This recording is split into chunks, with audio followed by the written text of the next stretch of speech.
Amigos, bienvenidos a esta nueva emisión de Sin Filtros. Hoy vamos a conversar sobre petróleo, sobre Citgo y sobre el escenario que se refleja no solamente a nivel de América Latina, sino también desde acá, desde los Estados Unidos, en relación a la industria petrolera venezolana, para lo cual hemos invitado al doctor Humberto Calderón Berti. Ustedes lo conocen, experto petrolero, que ocupó muchísimas posiciones en la antigua PDVSA, la que llaman PDVSA Azul. Y con él vamos a tocar una serie de puntos que son importantísimos para entender esta nueva etapa que estamos viviendo en la era de la industria petrolera a nivel mundial, pero también en el caso de Venezuela, donde PDVSA, por supuesto, aparece como una empresa quebrada, una empresa vinculada al crimen organizado transnacional y una empresa que no tiene mucho que ofrecer, a pesar de que Nicolás Maduro dijo en su visita a Brasil que estaba recibiendo inversiones e inversionistas para todos aquellos que quieran poner sus capitales en Venezuela. Hay un cierto grado de Estado de Derecho o de seguridad jurídica, pues ya veremos qué es lo que nos va a decir el doctor Humberto Calderón Berti, pero antes de darle la bienvenida a nuestro invitado del día de hoy, quiero saludar a todos aquellos que a esta hora se conectan a nuestras diversas plataformas y también a Distrito TV. Muchísimas gracias por estar con nosotros y un saludo al equipo que hace posible día a día Sin Filtros.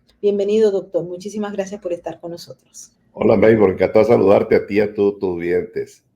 Y un placer tenerlo, doctor. Vamos a hablar sobre un tema que es muy importante en estos momentos en la agenda en Estados Unidos sobre Venezuela. Se plantea el tema petrolero, el tema del levantamiento de las sanciones, la autorización a varias empresas petroleras norteamericanas que tenían negocios en Venezuela, no con el chavismo, sino antes del chavismo y que se mantuvieron en el marco del chavismo.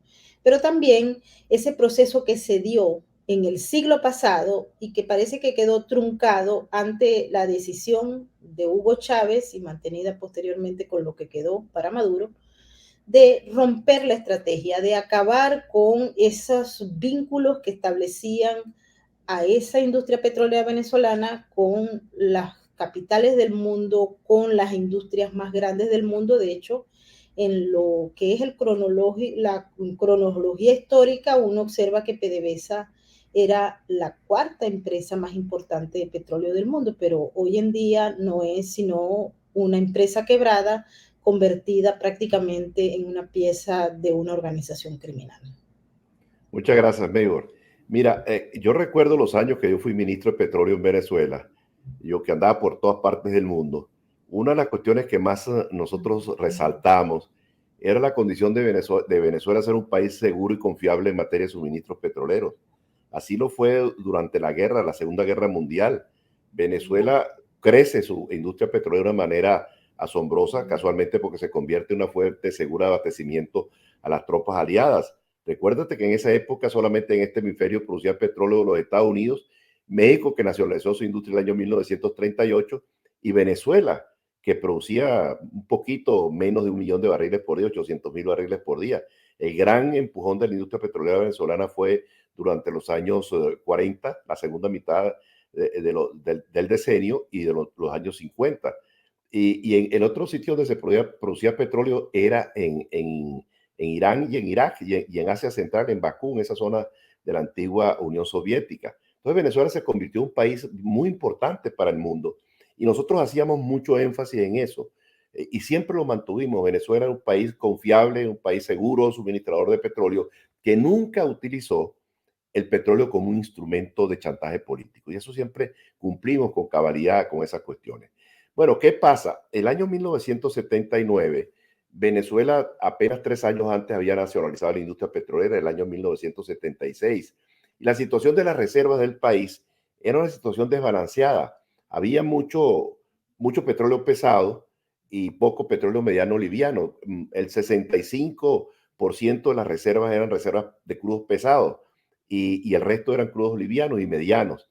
Pero todavía no le habíamos entrado a fondo al desarrollo de la faja del Orinoco. La faja del Orinoco se desarrolló o se perforaron miles de pozos, 916 pozos para ser más concreto, durante el periodo que yo fui ministro de Energía y Minas. del año 79 prácticamente al año 84. Y esos pozos tuvieron la característica, fueron 916 pozos, el 98% fueron exitosos. Y eso permitió descubrir ese gigantesco o esos gigantescos yacimientos de petróleo en la faja del Orinoco. Entonces, en el ministerio y en Petróleo de Venezuela en esos tiempos, pues empezamos a pensar en la necesidad que tenía Venezuela de abrirle mercado a ese tipo de crudo, porque si en aquel momento era 65% de la cantidad, la proporción de crudos pesados, con el descubrimiento de la faja iba a ser mucho más y que tenemos que abrirle espacio a ese tipo de crudo en todas partes del mundo. Y empezamos a trabajar, recuerdo yo, hice varias reuniones en París, por cierto, con la compañía Elf Aquitaine, la empresa que dio su origen a Total posteriormente, para montar una pequeña refinería faltera para procesar crudos pesados que iba a ser aproximadamente 50,000 barriles por día, entre 35,000 y 50,000 barriles por día. Cuando hubo el cambio de gobierno del presidente Giscard al presidente Mitterrand, pues el nuevo gobierno cambió su política y se decantó mucho por la energía nuclear y aquel proyecto no continuó. Sin embargo, estoy hablando del año 1979-1980. Sin embargo, la directriz de política a Petróleo de Venezuela la mantuvimos. Sigan buscando ustedes salidas seguras para nuestros crudos pesados que van a aumentar de proporción en la corriente de producción. Y fue cuando surgió el negocio de la FEBA. Y ese negocio se estuvo trajinando o preparando durante más de 2 años, casi 3 años. Nosotros teníamos una experiencia muy interesante que fue que en los años 70, inmediatamente después de la nacionalización, celebramos con las empresas petroleras venezolanas unos convenios de tecnología y unos convenios de comercialización. Y yo era el representante o quien manejaba en el INTEBEP, siendo yo presidente del INTEBEP, los convenios de tecnología. Y el ministerio, el ministro Valentín Hernández, celebró un convenio con empresas alemanas para diversificar las fuentes de asistencia tecnológica a la industria petrolera. Y la responsabilidad de hacer el seguimiento a eso era nosotros, en el INTEBEP, donde yo era presidente en aquellos momentos. Y eso nos permitió establecer un vínculo muy estrecho con Alemania. Era con la FEBA Oil, con la Kraftwerker Union y otra empresa más de ingeniería de allá, de Alemania, que en estos momentos no recuerdo. De manera que cuando andamos explorando posibilidades de negocio, pues nos fijamos en la FEBA e hicimos un negocio en aquel momento sumamente provechoso. Tuvimos acceso a un complejo refinero de 200,000 barriles por día y eso nos costó muy poca plata, porque la verdad es que dimos como 150, 160 millones inicial a un complejo refinero cuyo valor era superior a 4,000 millones de dólares. Nos hicimos el 50% de ese complejo refinero y que también tiene un complejo petroquímico. Bueno, esa política de internacionalización, cuando la desarrollamos, hubo mucha controversia, porque la gente de la extrema izquierda pues no quería que hiciéramos ese negocio. Como la tradición de este tipo de gente ha sido que ellos se oponen siempre a todo, absolutamente a todo. Se opusieron a los cambios de patrón de refinación, se opusieron al desarrollo de la falla, a la investigación de la faja y se opusieron a internacionalización. Y en eso coincidieron con el principal partido de oposición, que era Acción Democrática. Bueno, nosotros a pesar de todo hicimos nuestra consulta en la consultoría jurídica del Ministerio de Petróleo de Venezuela, Procuraduría General de la República. Bueno, ustedes no tienen necesidad de pedir permiso en el Congreso y se puede hacer el negocio. El negocio lo hicimos y ese negocio nos permitió adquirir en Europa 8 refinerías. ¿Por qué? Porque los que estuvieron en desacuerdo con esa política posteriormente fueron ministros. Me refiero básicamente a la gente de Acción Democrática. Arturo Hernández Grisanti, que me sucedió a mí, y Celestino Armas, que fue posteriormente ministro de Petróleo. Y entonces eso trajo como consecuencia que la política de internacionalización, como la llamamos, se pudiera realizar también en los Estados Unidos. Y allí empezamos a comprar refinerías, terminales de embarque, redes de distribución, puertos, etcétera. Y llegó un momento en que en los Estados Unidos llegamos a tener 8 refinerías. Esas refinerías son de las que nos quedan, la única que nos quedan, que son las refinerías de la FEBA, de Citgo en estos momentos. Eso fue tan interesante, Maybor, que llegamos a tener en los Estados Unidos 15.700 estaciones de servicio que tenían la bandera de Citgo. No eran propiedad nuestra, no eran propiedad de Venezuela, pero tenían la bandera de Citgo y el crudo que salía de Venezuela, de los campos petroleros del oriente y de occidente, iban a las refinerías nuestras en los Estados Unidos, se refinaban en las refinerías de los Estados Unidos, que eran 8 refinerías en todo el territorio, en Luisiana, en Texas, en Paulsboro, en New Jersey, en Illinois, en Lemont, en Illinois, en el centro de los Estados Unidos. Y esas refinerías hacían posible que el crudo pesado venezolano llegara a los tanques de gasolina de los carros americanos. Y llegamos a tener el 10% del mercado de gasolina en los Estados Unidos, como también tuvimos participación en algunas refinerías en el Caribe. ¿Qué pasó? Que cuando esta gente que actualmente está en el poder llegaron al poder, empezaron a vender esas refinerías. Y la primera que vendieron, y se la vendieron a los rusos, fue la refinería de Alemania, en Gelsenkirchen, FEBA. Eso fue el primero que vendieron. Pero ya no, la vendieron todas. Las 8 refinerías que teníamos en Alemania, en Inglaterra, en Suecia, las vendieron. Yo me pregunto, ¿y ese dinero dónde está? ¿Qué hicieron con ese dinero? ¿Cuántas escuelas construyeron? ¿Cuántos hospitales construyeron? ¿Cuántas carreteras construyeron? ¿Cuántos puestos construyeron? ¿Cuántas aulas de escuela le permitieron a los muchachos ir con la plata que vino de la venta de la refinería en los Estados, en Alemania y en Europa? Ninguna. Y en el caso de los Estados Unidos, se salvaron porque llegó el gobierno interino, porque la idea era venderlas todas. Vendieron 5 de las 8, pero se quedaron las mayores sin vender.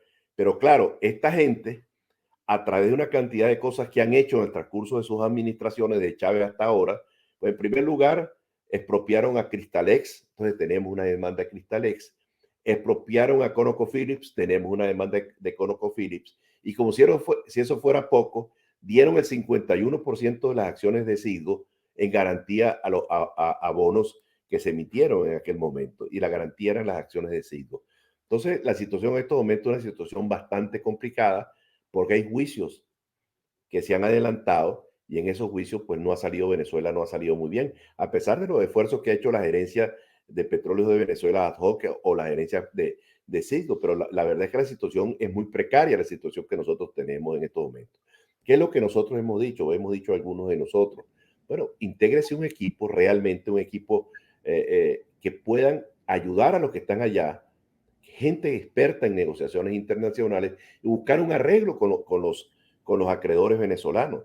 Por ejemplo, ¿por qué no se le devuelven así a ConocoPhillips los campos que le expropiaron en La Faja? Y se salda ese problema con ConocoPhillips. ¿Por qué no se le devuelven las minas de las critinas a Cristalex y se salda ese problema que tenemos con esa gente? ¿Por qué no se sientan con los acreedores de los bonos y se busca una fórmula de pago que se vaya pagando poco a poco lo que se está debiendo? Yo creo que el tema de defender a Citgo, el tema de salvar a Citgo es extremadamente importante. Te voy a decir por qué es importante. Porque el día D+1 que haya un cambio de gobierno en Venezuela, Venezuela va a necesitar combustible y las refinerías venezolanas no están operativas. Y ese combustible puede venir de Citgo, ¿me entiendes? Y es un valor estratégico demasiado importante para nosotros, porque son refinerías que pueden refinar crudos pesados. Y en estos momentos, los mercados para crudos pesados son sumamente atractivos en los Estados Unidos. Doctor, una cosa muy importante que hay que aclararle a la gente que nos está viendo, que no necesariamente es venezolana. Tenemos una política del régimen chavista que va desde 1999 hasta el 2023, con un periodo que fue el interinato, que fue reconocido por el gobierno de los Estados Unidos y algunos países de la Comunidad Europea, y por ello pues estaba Citgo resguardada en ese periodo. Ahora el gobierno del presidente Joe Biden envía una carta a la Corte señalando que ese periodo ya estaba prácticamente vencido. Ellos cambiaron una posición. Hubo una protesta fuerte por parte del régimen de Nicolás Maduro y hubo nuevamente un cambio por parte de la administración Biden. Lo que sí queda claro, y nosotros hemos tenido la oportunidad de cubrir ese caso que es muy viejo, no es nuevo, no salió con el interinato. El problema vino de mucho antes, cuando lo bien descrito, 1.500 millones de dólares se entregaron y fueron los rusos los que pusieron ese dinero. Y prácticamente hicieron como prenda a Citgo. Luego vinieron esos acuerdos extraños, un acuerdo secreto con Cristalex que terminó no cumpliéndose, con un dinero que se puso y ahí en el expediente de la Corte, que es muy amplio y está en la Corte del Distrito de Delaware, lo pueden ver, es público. También hay amigos de amigos que han participado en ese caso. Y también los famosos bonistas que se juntaron en varias empresas para cobrar acciones de Citgo. Lo cierto es que la evaluación que hay de Citgo no alcanza para pagar la deuda. Cierto. Ha mejorado bastante la situación de Citgo, es cierto. El año pasado hubo un buen beneficio. Este año, los primeros meses de este año, se han ganado 900 millones de dólares, pero es un activo sumamente importante. Pero tenemos arriba la espada de Damocles, como tú bien acabas de señalar, por las sentencias que se han producido en la Corte. La situación no es una situación fácil. Ahora, yo creo que este es un problema bien delicado que hay que buscarle una salida en defensa de los intereses de la población venezolana. Yo creo que Pregunta va hay que... allá, permítame, Perdón. sí, mi pregunta va allá porque justamente en estos momentos hay un proceso de relegitimación del régimen de Maduro, en el cual participa Estados Unidos, el gobierno de Joe Biden. Y por otro lado, hubo el desconocimiento o a raíz de la decisión de la misma G4, miembros ahora se llaman G3, del interinato. Ese laxus que hubo allí entre Guaidó y la señora que está ahora, dio espacio para que el régimen volviera a entrar en ese marco. Y ya vemos cómo hay cartas por parte de los procuradores y de los representantes del chavismo ahí adentro. Ya el juez conoce exactamente qué es lo que está pasando, pero también entiende que esto es un proceso que está en el marco del Estado jurídico de los Estados Unidos y por ende tiene que tomar decisiones. Hay una persona que va a ser como el gobernador que va a manejar la subasta de las acciones. Tarde o temprano, no sabemos, porque yo creo que lo único que pararía esto en la corte, doctor, es una decisión de carácter político, como ahora hay ese congelamiento que ya ocurrió con la antigua administración del expresidente Trump y con una parte de la administración de Biden.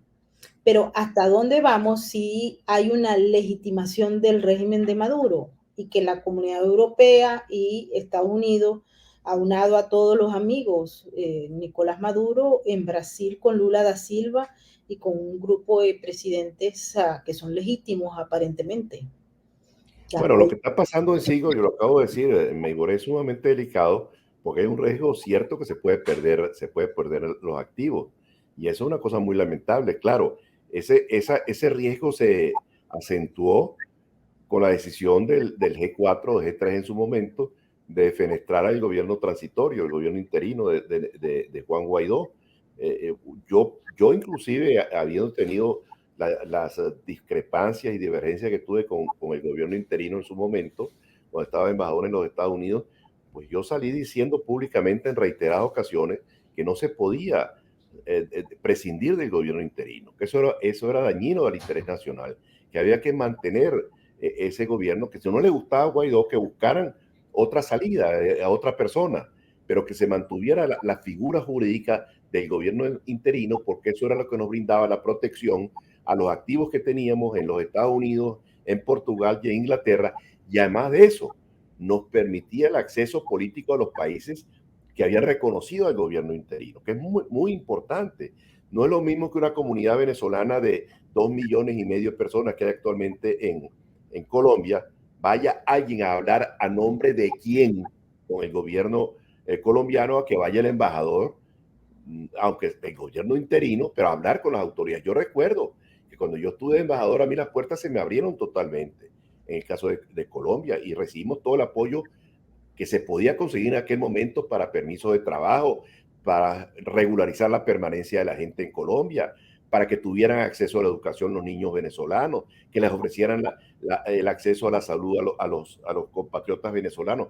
Todo eso se logró. Y se logró en otros países también a través de las gestiones que los embajadores del gobierno interino pudieron adelantar. Y creo que la representación que teníamos en la OEA, ejercida por el doctor Gustavo Tarre, pues también era de muchísima importancia para la defensa de nuestros valores democráticos. Y eso se perdió, y el propio reconocimiento que había en el caso del gobierno de los Estados Unidos hacia el gobierno interino también se perdió. Creo que fue un error que se cometió. Y ese error en estos momentos lo estamos pagando. Y lo está pagando también el G3 o el G4 por todas las cosas indebidas que hicieron durante ese proceso de transición y durante el tiempo que duró el gobierno interino. Pero lo que más le afectó a ellos en su reconocimiento nacional fue precisamente haber defenestrado el gobierno interino. Claro, pero hay también una realidad de la región diferente. Está Gustavo Petro en Colombia, está Lula da Silva dándole loas a Maduro en Brasil, está el señor Andrés Manuel López Obrador en México y sin contar con los aliados viejos de Argentina y de otros países de la región. Es Pero decir, eso nos lleva a otro tema, Maybor, que es un tema sumamente delicado, que es el tema de los refugiados venezolanos. En estos momentos tenemos 2.500.000 venezolanos en Colombia, que es un territorio de paso. Claro, en Colombia no hay manifestaciones protuberantes de xenofobia, y yo creo que ha sido por el intercambio histórico que hemos tenido nosotros con los colombianos. Nosotros llegamos a tener en Venezuela también millones de colombianos, con la diferencia que los millones de colombianos que llegaron a Venezuela llegaron repartidos en el tiempo, y en Venezuela en Colombia ha sido la presencia de los venezolanos ha sido de sopetón, pero de todas maneras se han portado muy bien con nosotros y nos han tendido la mano, como nosotros también se la tendimos a ellos cuando necesitaron del apoyo de los venezolanos.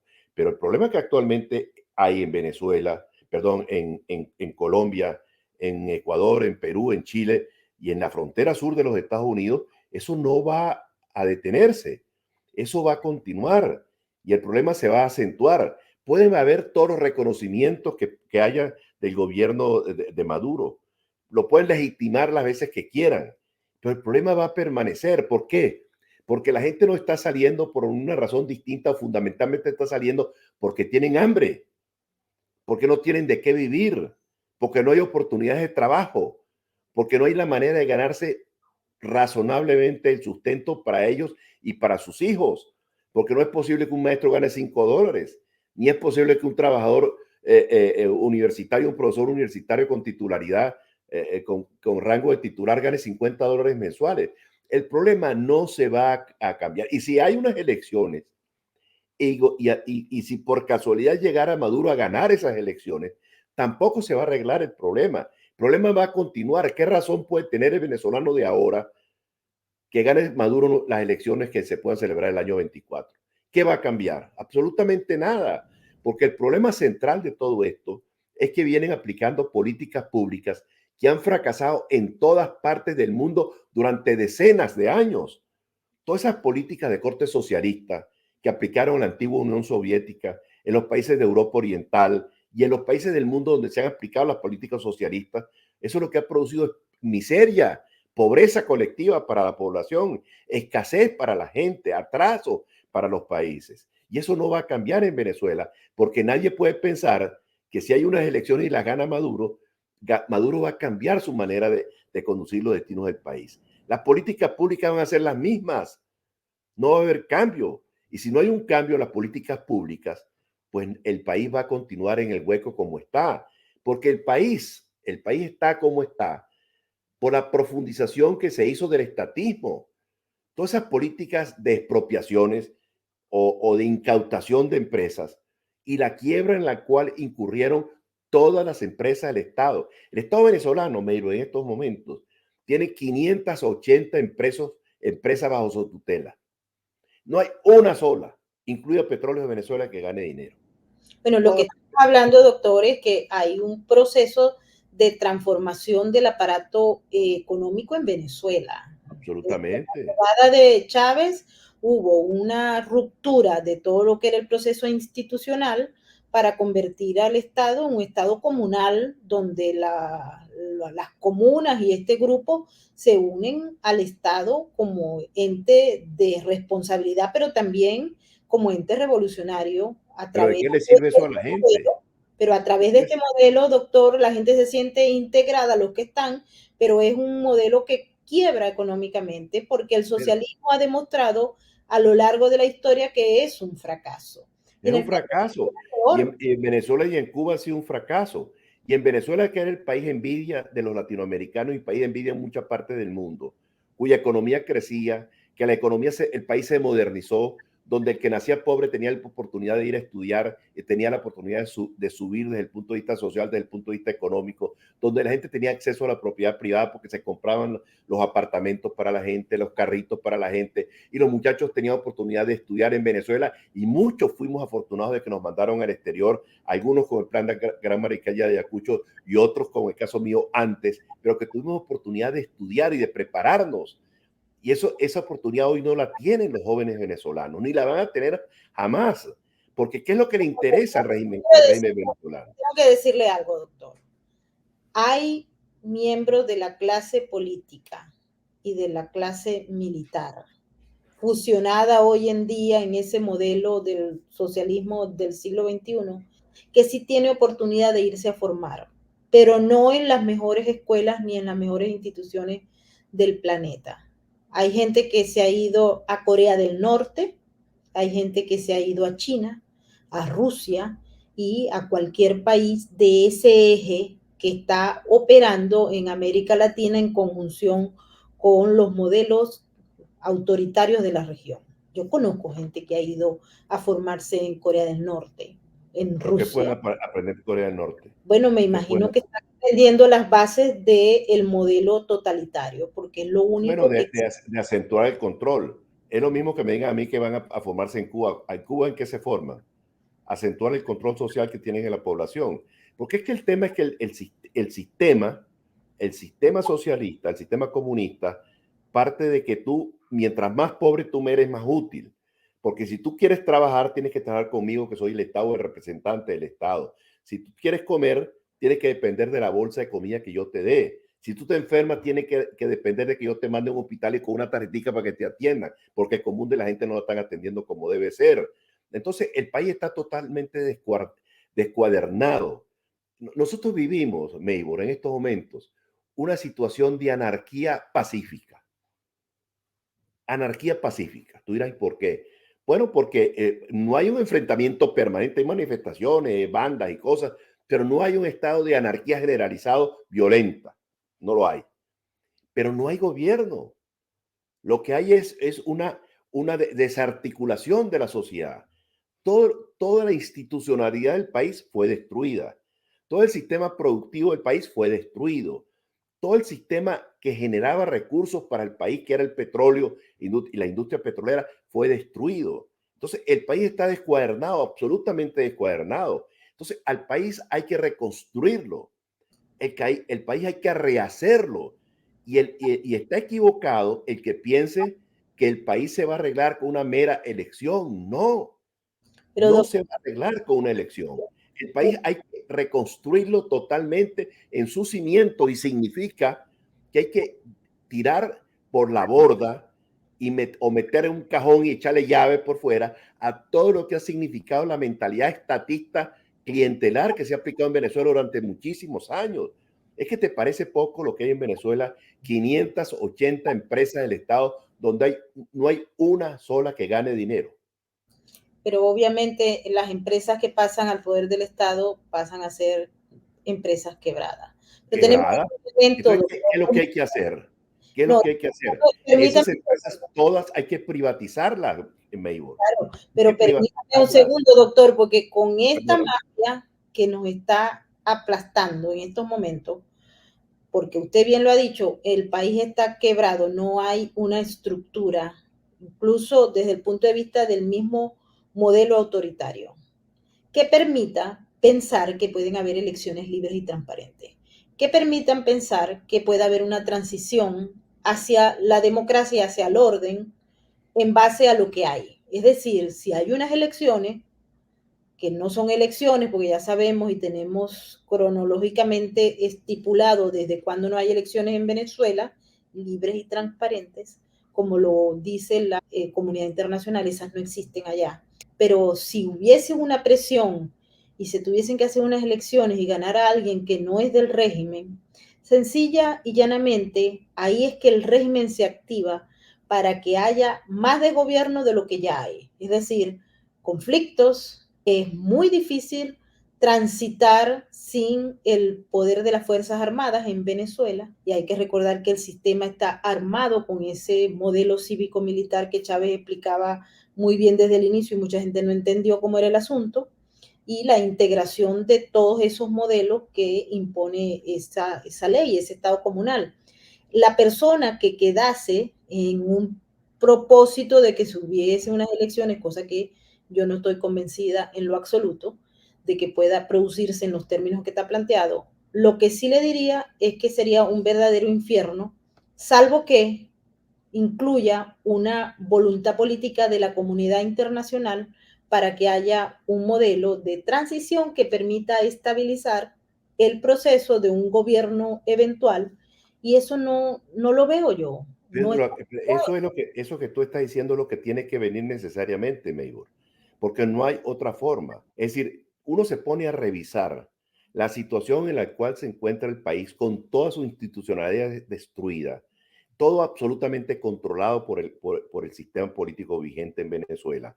No se puede funcionar, pero gane quien gane las elecciones, necesariamente va a tener que buscar la manera de que es necesario un entendimiento. ¿Qué es lo que va a ocurrir? El gobierno no puede acabar con la oposición y la oposición no ha podido acabar con el gobierno. Esa es la verdad. Entonces, ¿qué es lo que queda? Ir a una guerra y un enfrentamiento entre nosotros. Yo creo que hay que buscar áreas que permitan que haya un cierto entendimiento para que el país empiece a progresar. Ahora, ¿están dispuestos la gente que está en el régimen a entenderse en un plan que permita una transición civilizada hacia una situación mejor para todos? Porque esto se hace absolutamente insostenible. Es insostenible, no hay manera. Mira, hay un entramado jurídico en Venezuela que ha sido elaborado de tal forma a través de los años y a través de las leyes habilitantes que le han concedido, que le concedieron a Chávez, que el país está amarrado por todos lados. El país no puede funcionar. Cualquiera que gane las elecciones el día siguiente no puede operar. Tendrá que ir necesariamente a un proceso de entendimiento, un armisticio entre las partes, para que se pueda establecer una serie de reformas políticas que permitan ese desmontaje de ese Estado que se fue montando durante 23 años y que le dan absoluta inviabilidad al país para que pueda funcionar. Ahora, el que no lo quiere entender es porque no quiere. Y yo creo que la proliferación de candidaturas en las primarias, y ojalá se lleven a cabo, pero la proliferación de candidaturas, con algunos de ellos sin ninguna credenciales para aspirar, y esa ignorancia tan grande que tienen sobre la situación real del país, es lo que le hacen a tomar el camino, la temeridad y meterse a candidatos. Porque como está la situación del país, no es cualquier tontería la que tenemos por delante. Yo creo que el que conozca el funcionamiento del Estado y se ponga a ver la situación de la deuda pública, la situación de la industria petrolera, la situación del sistema financiero, la situación de la plantilla industrial de Venezuela, la situación de las Fuerzas Armadas, tiene que llegar al convencimiento de que tenemos que prácticamente arrancar de cero y que la situación es extremadamente complicada. Es bastante peor de lo que uno se imagina. por La supuesto, mayoría no tiene idea de la situación del país. Mira, porque ¿qué yo estoy estamos hablando, seguro, doctor, de un sistema que tiene alianzas estratégicas con el crimen organizado transnacional, no te donde había mencionado eso. los criminales, no solamente de América Latina, sino también del Medio Oriente y de cualquier otro que ande por allí, tiene un espacio seguro y un lugar para lavar su dinero, un lugar para manejarse estratégicamente y seguir trabajando ahora con más apoyos que antes. Y también tenemos un tema que es que esa naturaleza del régimen de carácter criminal hace imposible un elemento que esté vinculado directamente a las herramientas de la democracia y el Estado de Derecho. Lo que quiere Mira, decir es que cuando uno habla de elecciones, con un sistema electoral como el venezolano, con el poder que tiene Maduro y sus secuaces en el Consejo Nacional Electoral, con el uso del software, del sistema, según Diosdado Cabello, más seguro del mundo, y Jorge Rodríguez, uno se pregunta hasta qué punto esto que está planteando usted y muchos otros lo están planteando desde el término de las personas que creen en la democracia, que bueno, creen en yo ayer participé en las elecciones aquí en Madrid. Ayer hubo elecciones aquí. y Y, compraron y, votos también, ¿no? y tú sabes en cuánto tiempo voté. Eran elecciones locales. Yo creo que entre el momento en que entré, voté a mano y salí, no pasé un cuarto de hora. Y la Claro, pero mesa yo voté era donde había gente, la verdad. de la Estamos, democracia, doctor, todavía. ¿cómo? Bueno, es Hay un país, la democracia evidentemente, todavía. El problema es que en evidentemente. Pero tú crees, Maybor, tú crees que Lula da Silva o Petro o el mismo López Obrador tienen idea de lo que está, con lo que es la situación venezolana, por lo que más cómplices que puedan ser de lo que está pasando en Venezuela. ¿Tú no crees que ellos quieren estabilizar sus países? ¿Tú no crees que Colombia, en lugar de 2,5 millones, si sigue la cosa como está, nos tiene que prepararse para 5 millones de venezolanos en Colombia? Y claro, 3 millones en el Perú, y 2 espacios. millones o 1 millón en Brasil. Doctor, le voy a decir algo que nos muestran las cifras de inmigración ilegal en la frontera sur de los Estados Unidos. Ya no son solo los venezolanos, los colombianos están huyendo del régimen Claro, de Petro. Y claro. basta con escuchar a Lula da Silva en esa bienvenida que le dio a Nicolás Maduro para entender, uno, que el partido de Petro y la organización, como quieran llamarla, Grupo de Puebla, pueden llamarla Foro de Sao Paulo, como lo quieran llamar, está en conocimiento de la naturaleza criminal del régimen que apoyan y adoptan. Pero también hay algo muy importante que quisiera discutir con usted. No solamente es el hecho de esos socios locales que andan brincoleando de un lado para otro, un Petro AMLO, que prácticamente ha actuado de manera injerencista en otros países, como Perú, por ejemplo. Petro, sino también Irán. El ministro petrolero iraní en Venezuela toma decisiones. Y toma decisiones por intereses que van en el marco de unos acuerdos que nadie sabe exactamente qué es lo que están en esos acuerdos. Y dos, porque el régimen le permite tomar decisiones y independientemente que la tecnología de la empresa petrolera iraní no sea la misma de Venezuela, ellos han causado daños patrimoniales a PDVSA, pero también el régimen ha permitido que eso ocurra. Pero es Esa, que ellos lo buscaron, es que lo han buscado. Mira, Maybor, yo fui ministro casi 5 años y fui presidente de la OPEP. Yo hablé con todos los grandes jerarcas de la OPEP, con Saddam Hussein, con Gaddafi, con el rey de Arabia Saudita, el emir de Qatar, el emir de Kuwait, el emir de Abu Dhabi. Yo nunca traté temas políticos con esa gente. Los temas que yo trataba con ellos eran exclusivamente petroleros. Y mi presencia en Libia con Gaddafi, o mi presencia en Irán con los ayatolás, o mi presencia en Irak con Saddam Hussein, nunca significó ningún aval ni ningún acercamiento político a esos gobiernos. Ni yo no lo hice ni lo hizo ninguno de los, de los ministros de la democracia. Ahora, esta gente pone a Tarek El-Aissami de ministro de petróleo, y el ministro de Petróleo de Venezuela, te lo digo yo con conocimiento de causa, tenía más contacto con los países árabes que el canciller de Venezuela, porque institucionalmente tenía una relación muy estrecha por la cuestión de la OPEP. Entonces, haberlo puesto en esa posición era verle brindado una plataforma demasiado importante para que él pudiera hacer lo que pretendía hacer y lo que todo el mundo sospechaba que venía haciendo, que era abrirle las puertas en América a Hezbollah y a los radicales iraníes, a los chiitas iraníes. Bueno, y ahora se metió en otra cosa y ahí tendrán que desarrollar esa bola de hilo que tienen, lo que uno no sabe realmente qué es lo que ha pasado, porque están presos todos menos el jefe. exactamente, así como también ocurrió, porque esto no es nuevo, doctor, con el señor Rafael Ramírez, que disfruta de su fortuna en Italia, también con Manuel Quevedo, que no lo mencionaron, y Tarek El Aizami, que también pasó por la raya, anda por ahí paseándose de un lugar a otro en Caracas. Manuel Quevedo no pagó, sí, estaba exactamente haciendo los mismos crímenes que cometió el Aizami y el mismo Rafael Ramírez.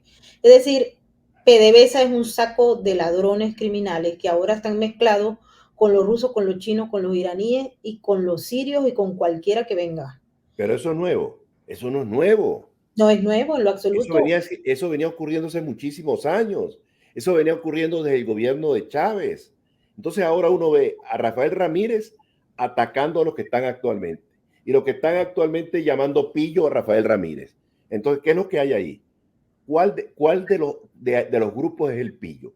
Pues todo el Todo. mundo sabía perfectamente bien lo que venía ocurriendo en el petróleo de Venezuela, cómo las instalaciones las estaban saqueando y están canibalizando toda la infraestructura petrolera de superficie en el oriente del país. ¿Tú has visto la cantidad de daño ecológico que se está haciendo en las sabanas de Monagas y en las sabanas de Anzoátegui porque cortan las tuberías para robárselas y resulta que están llenas de petróleo y eso se derrama en la sabana? Bueno, si eso viene ocurriendo hace mucho tiempo.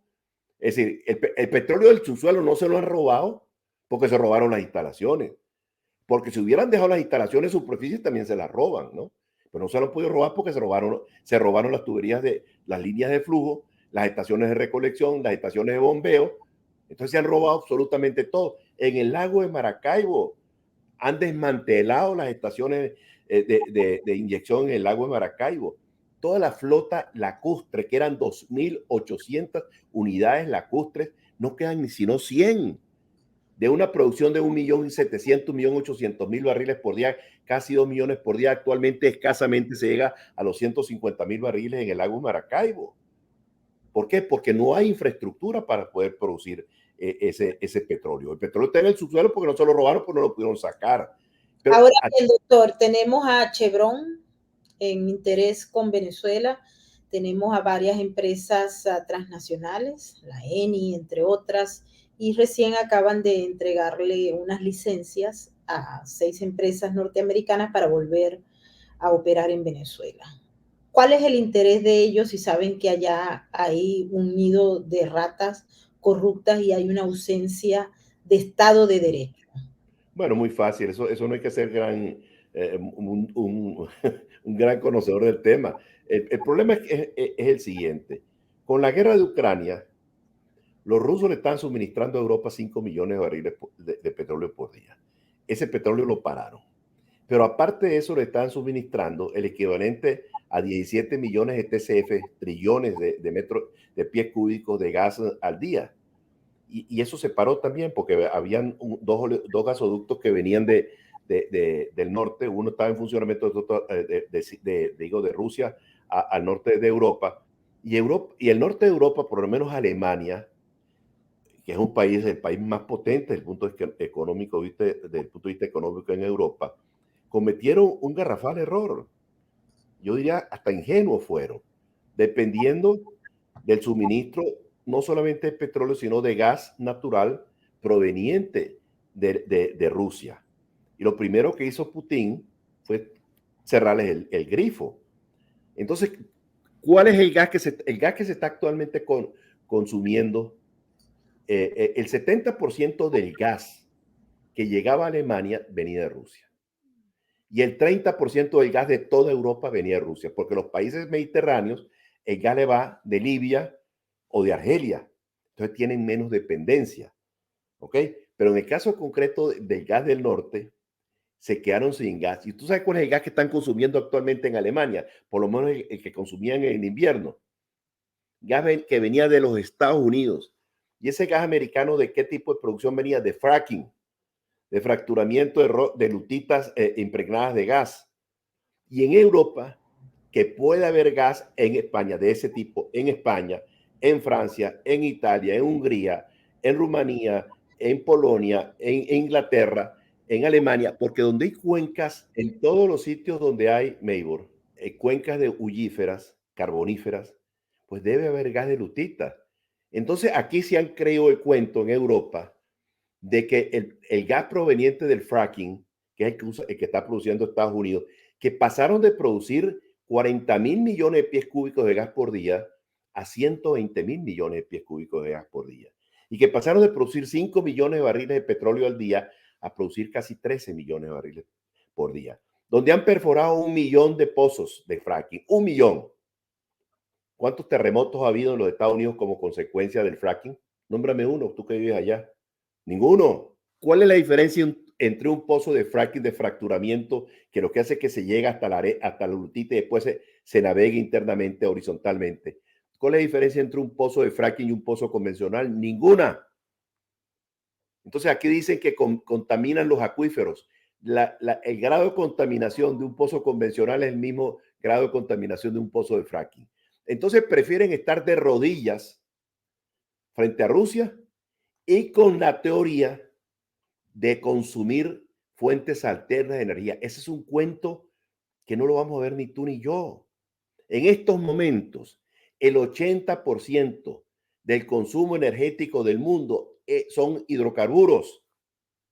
El 10% es energía nuclear y todas las otras energías no llegan. Las energías esas limpias son apenas el 5% y se han invertido miles de millones de dólares. Tú necesitarías para acumular el consumo diario de petróleo que tiene el mundo, que son 100 millones de barriles por día de consumo petrolero al día. Tú necesitarías un estado como Arizona lleno de baterías para guardar toda la energía que pueda venir del sol. Un territorio como ese. Entonces hay detrás una cantidad de mitos y de falacias, como decía el filósofo de Rubio, ¿me entiende? Nuestro amigo el presidente Pérez, que utiliza mucho esa expresión, pero esa es la verdad. Ahora, ¿qué es lo que está pasando en estos momentos? Que Venezuela, habida cuenta la destrucción que hicieron de la industria petrolera venezolana, no está sacando provecho lícito de la situación de la guerra de Ucrania, porque podría estar exportando petróleo a Europa, podía haber desarrollado el gas del norte de Paria, que lo descubrimos antes que los trinitarios. El gas del norte de Paria lo descubrimos en el año 1982, era yo ministro de petróleo, recuerdo. Y ese gas está todavía ahí. Después lo descubrieron el gas del otro lado de la frontera, los trinitarios. Montaron trenes de licuefacción, se agotaron los yacimientos y nosotros todavía no hemos producido una molécula de gas del norte de Paria. Le cambiaron el nombre, pero lo llamamos Proyecto Cristóbal Colón al Gran Mariscal de Ayacucho. Pues el Gran Mariscal de Ayacucho no produce una molécula de gas. Y Venezuela está desaprovechando la oportunidad. ¿Por qué?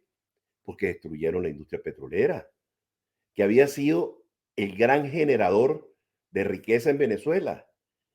La locomotora que hizo posible que este país se convirtiera en un país paupérrimo y miserable y pobre que era a comienzo del siglo XX, en un país pujante, en un país moderno, envidia en muchos países en América Latina y muchos países del mundo, pero todo eso lo destruyeron. Entonces, el gobierno que llegue a Venezuela se va a encontrar con una situación similar a la que se encontraron los venezolanos después de la independencia, porque la guerra de independencia nuestra, que duró más de 10 años, fue una guerra absolutamente destructiva. Acabó con todo lo que se había construido durante 300 años de la colonia. Y el otro evento fue la Guerra Federal, que acabó con lo poco que había quedado de la independencia. Los tres grandes eventos destructores de Venezuela han sido la Guerra de Independencia, la Guerra Federal y la Guerra del Chavismo-Madurismo. Esa es la verdad. La revolución bolivariana, pues, Sí, señor. para aquellos que no lo han entendido. Hay dos aspectos importantes que quiero tocar en la última parte de este programa, doctor. Uno de ellos es que existe la posibilidad de que haya esas alianzas estratégicas del régimen se están ampliando un poco más. Hemos visto el giro que ha dado, por ejemplo, Arabia Saudita con los socios externos regionales que de alguna manera Nicolás Maduro quiere apretar o quiere atraer. De hecho, se ha dicho que se está abriendo Venezuela hacia los inversores extranjeros y lo han repetido en las páginas de la prensa brasileña, esa frase que dijo Maduro en esa reunión conjunta con el señor Lula da Silva. Y todos los que allí están dicen que tienen intenciones, no sé si se va a concretar, pero al menos intenciones, esperando ese protocolo. Pero le pregunto para ver en perspectiva esto que está pasando, porque lo que usted plantea es muy inteligente, pero en un escenario que no existe, porque el que existe es ese que está ahí, el destruido, con un Maduro que puede estar reforzado por sus socios internacionales. ¿Qué papel podría jugar, por ejemplo, Arabia Saudita en ese juego? Maduro y todos los chavistas andan enarbolando esa bandera como si fuera de ellos. Y la Liga Mira, Árabe, que se está presuntamente fortaleciendo, y hasta Bachar al-Assad, que tenía años ahí fuera, está llegando, y ellos dicen que toda esa alianza va a favorecer no solamente al régimen chavista, sino a los otros que andan pululando, entre ellos Cuba y Nicaragua. mira, una cosa es la geopolítica del Medio Oriente y otra cosa es la geopolítica de esta región. Arabia Saudita cometió muchos errores en el pasado en la expansión religiosa del wahabismo, del islamismo radical que hubo en el norte de África y también en Pakistán, en la India y en esos países de la región. Porque ellos financiaban la expansión del islamismo, pues, y pensaban conseguir reciprocidad desde el punto de vista político, solidaridades políticas. Pero vean lo que le ocurrió en Afganistán. En Afganistán, tú sabes que la gente de Osama Bin Laden y los que estaban, los que llamaban los árabes afganos, o sea que todos los radicales islámicos de todos los países del norte de África, del Medio Oriente, etcétera, que fueron a pelear en Afganistán, los llaman en el argot regional, los llaman los árabes afganos. Bueno, la gran mayoría de esos árabes afganos eran, porque es el país más numeroso, evidentemente Egipto, pero había un número muy grande de sauditas, y esos eran los que estaban bajo el comando de Osama Bin Laden. Cuando ocurre la invasión americana del año 90 a Kuwait, Osama Bin Laden se va al príncipe Nawaf, que era tío del actual rey de Arabia, del actual príncipe heredero de Arabia Saudita, rey del actual rey, hermano del actual rey, y se le pone a la orden, no era Nawaf, era Neyef, de Neyef, que era el ministro del Interior, para ir a combatir contra Saddam, porque la intención de Saddam Hussein no era engullirse a Kuwait como efectivamente lo hizo, sino engullirse a toda la costa del Golfo, pasando por Arabia Saudita, los Emiratos Árabes Unidos, Qatar, hasta Omán. Bueno, y los sauditas no le prestaron atención porque sabían que Saddam Hussein tenía 1 millón de hombres sobre las armas. Y fue cuando acuden a la protección americana y por eso es que no se produce aquel fenómeno. ¿Me entiendes? Eso ocurrió en esos años. Los iraníes y los sauditas desde hace muchos años se han disputado la hegemonía en el Golfo Pérsico. Esa es la verdad. Y eso distanció al Shah de Irán de la dinastía de los Al Saud en Arabia Saudita durante muchos años. Y ha habido algunos enfrentamientos regionales. Recuérdate que cuando tomaron Kuwait cuando terminó la guerra Irak-Irán, ¿te acuerdas? 80-86, hubo barcos americanos que fueron bombardeados por los iraníes en el Golfo y los americanos intervinieron en aquellas cosas del Pacífico. Pero resulta que lo que está pasando allá es distinto a esto. No van a venir capitales sauditas para esta región porque geopolíticamente no les interesa. Podrían venir capitales sauditas a invertir para hacer negocios. Pero esos árabes que uno ve que porque usan chancletas cree que uno que no están preparados. No, no, no. Eso estudiaron en las mejores universidades del mundo. Saben mucho de economía. Saben mucho de las técnicas petroleras. Y saben muy bien que si meten plata es para ganar. Entonces que se bajen de esa nube. Los sauditas no van a venir a invertir plata en Venezuela a ganar, porque este país está muy distante de ellos, a menos que puedan venir a hacer negocios, lo cual es distinto. Si ellos encuentran condiciones atractivas para invertir y ganar plata, irán a Venezuela. Y ojalá algún día vayan. ¿Me entiendes? Porque la recuperación de la industria petrolera venezolana sí vamos a necesitar esos capitales.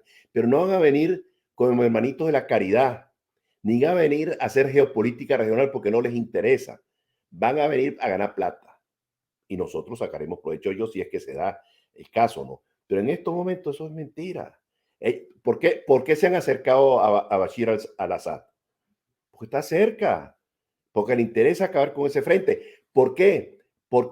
¿Y por qué se acercaron a Irán? Y hubo un entendimiento entre Irán y Arabia Saudita. Porque tenían el problema del Yemen, donde una de las facciones estaba recibiendo financiamiento saudita y apoyo militar saudita, y otra de las facciones está recibiendo apoyo militar y financiero de Irán. Pero una guerra de desgaste, y ninguno de los dos países ganó esa guerra. Entonces se pusieron de acuerdo, ¿para qué? Para no continuar esa guerra y buscarle una salida al problema. Y hubo ese acercamiento. Y es posible que esto tenga implicaciones en el Líbano, porque el Líbano es un país que está tomado por Hezbollah, y a lo mejor eso tiene algunas implicaciones en Venezuela, pero no como la gente está pensando. Por otro lado, porque resulta que Hezbollah, si los iraníes a través del entente con Arabia Saudita le ordenan a estos que se queden tranquilos, pues a lo mejor no hay presencia de Hezbollah en esta zona, porque a ellos les interesa más su zona de influencia, que es la geopolítica del Medio Oriente. Así es. Bueno, doctor, hemos llegado al final de esta emisión. Quiero agradecerle su participación e invitarlo porque el tema de Citgo va a seguir dando que hablar. Y por supuesto que este modelo que está moviéndose por América Latina también va a generar muchos escenarios que son necesarios analizarlos. Muchas gracias, Mayor. Encantado. Bueno, doctor. Y bueno, quiero agradecerle también a toda la gente que hasta ahora ha seguido nuestro canal y nuestro programa desde nuestras diversas plataformas. Un gran saludo a todo el equipo, a todos los miembros colaboradores y a nuestros moderadores. Nos vemos en la próxima emisión y recuerden que tenemos que mantenernos libres porque si perdemos la libertad, habremos perdido todo. Nos despedimos con el mensaje de la RAC porque juntos salvamos vidas. Chao, chao. Su mirada no conoce de estadísticas. Aún así, millones de ellos padecen una cruda realidad. Su lealtad es inquebrantable, aunque no haya nadie con quien compartirla. La diferencia la haces tú. Adopta, esteriliza, colabora. Red de Apoyo Canino.